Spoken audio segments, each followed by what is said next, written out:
through the years, who've your influences been? How Okay, right do you on. Yeah, it's like, how do you not get your drumsticks caught in that hair? But man, Girl, I she's used to mastered that throw. flip. My hair was crazy. That's why every picture I have is like people don't understand with girls, well, or guys with long hair. Yeah, I had long hair Like, with you playing, and it was yeah, tricky. Yeah.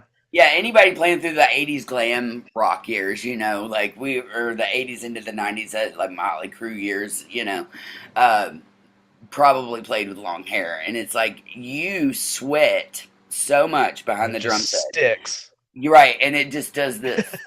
And literally half the time mom would do this, and it's like I eventually had to cut it off, and people loved me throwing my hair around, but that was another thing that I had to really pay attention to. And now when I see that Grayson kid, I'm like, kid, take care of your neck. Like all it takes is one little disc to slip, and you're not going to be able to play like that. So I learned the hard way, and I'm always like, again, I feel like I'm the grandma, like watching him going, oh God, I hope he doesn't hurt his neck.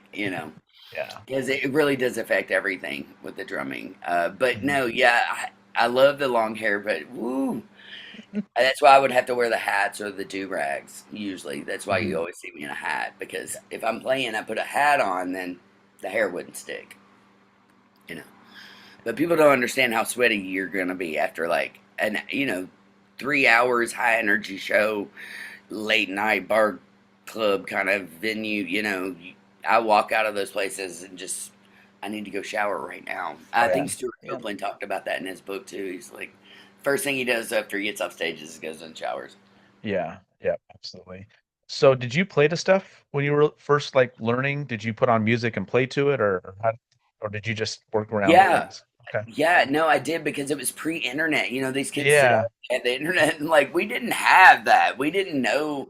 We had to go off of word of mouth or learning from someone who had done it. Mhm.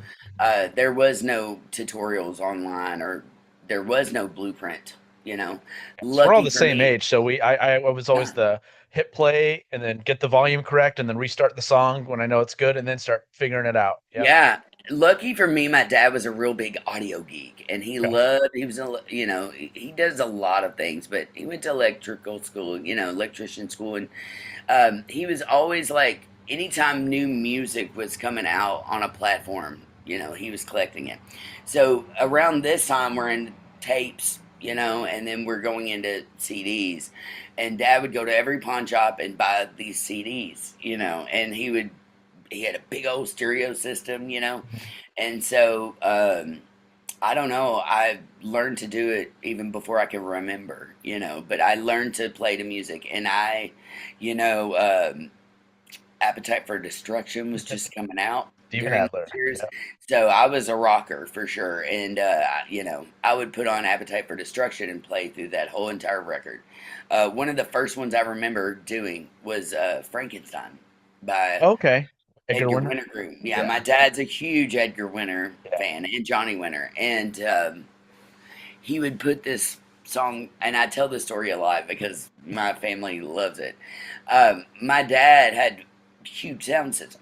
He would put Mhm. us in the floor as kids and make us lay on the floor, and he would crank it up, and he would turn the lights off and be like, "Listen to this. It sounds like a UFO is about to land on you." And literally, if you listen to Frankenstein during that Yeah. what the synth part was like, what is And then the going little on? drum solo. Yep. Yeah. Yep. And so there have been times where I've had parties and I've had like 30 people on my floor, like, hey, check this out. It's what you did in the 70s and Yeah. 80s. You like laid around and you listened to music and you had Yeah. big sound systems. And I'm still kind of that 80s kid, you know what I mean? I'm Well, like, and like you said earlier, like music's something, one of the rare things other than maybe smell that can take you to a place in time. yeah, it triggers memory in the Yeah. brain. I've studied the brain on this a lot. But yeah, it's the one thing other than smell that will trigger you back to your childhood and to those memories. And it doesn't necessarily have to be childhood, it can be any era of your Yeah. life. But usually it's when you first hear that. And it's so fascinating. They did this thing on, I don't know if you've seen it, where they hook up the brain to all these nodes, and then when you're playing drums, it shows you what section of the brain is lighting up, and it's just like, oh, both sides, and it's fascinating to watch. But I do believe that music can heal, and I've seen it firsthand heal. And if you notice, anywhere in the world, you could go anywhere in the world, and you might not agree on much, but if you talk strictly about music, you'll make a friend. I guarantee it. Because it's just not something, and there's a lot of people that butt heads over this band's better than this, but at the end of the day, it's all opinion, and it's all subjective. So, and you're talking about it, and that's the point, you're communicating and having a conversation with it. So, and I have noticed I can talk to people, and if we're talking music, I can always find something that we have in common with music. I can always find something. It may take a little searching, but I can find it. So it's just something that brings me joy. And I found that it brings me joy to also educate others on it.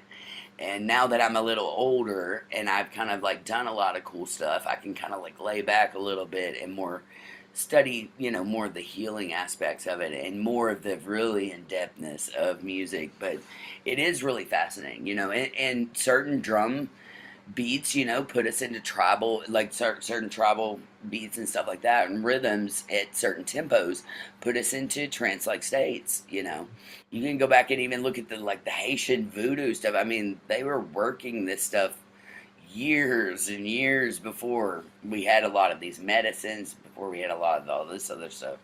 And drums is the oldest. It's the oldest instrument. So yeah, I try to educate my students on that. Other than the voice, the drums have been around in every culture, and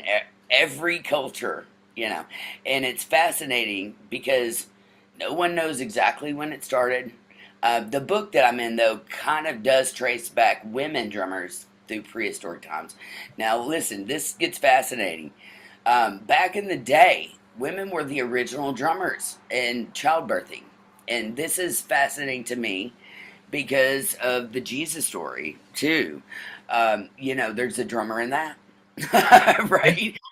Yeah, some kid walks up and is like, hey, Mary just birthed this kid. Let's play a drum solo. Every war, you got drummers that lead the war, and if you go back and look at all that stuff, there's always a drummer at a war. It's like we lead the war drums, and it's the rhythms, and if you go back and really research it, you'll know that, hey, they were using it as Morse code a lot of times. Yeah, well, and I always remind people too, I'm like, everyone that's dancing on that dance floor right now is not dancing the guitarist or the singer. They're dancing the drummer. Yeah. So all them having fun out there, that's because of me. That's right. That's right. I know that if I'm moving and I'm channeling it and and two, it goes back to the business. If you're in a bar, especially, the bar business is, can you bring people and can you keep them here? Yep. And I always said, well, if I'm a drummer and I play at certain tempos and I get them on the dance floor and they're dancing, they're sweating, they're drinking more, the bar's making more money, everybody's making more money, everybody's happy. It's like that's the flow of the business. Keep them at the 110. The that's 110 right. BPM. Yeah. That's it. They're dancing, they're staying. Yeah, I love to play between the 110, 120, 130, just because that, and I was talking to a friend the other day, there's what we call the stripper feel. I posted a picture of some kind of musical score that I can't remember which one it was, but it said stripper feel on drums, and it literally didn't have any notation. And I was like, there are certain beats that I know I can play that people are going to start taking their clothes off and grinding. That's just the nature of the game, when you're out and you're about and you want to make people dance. We are the reason people dance.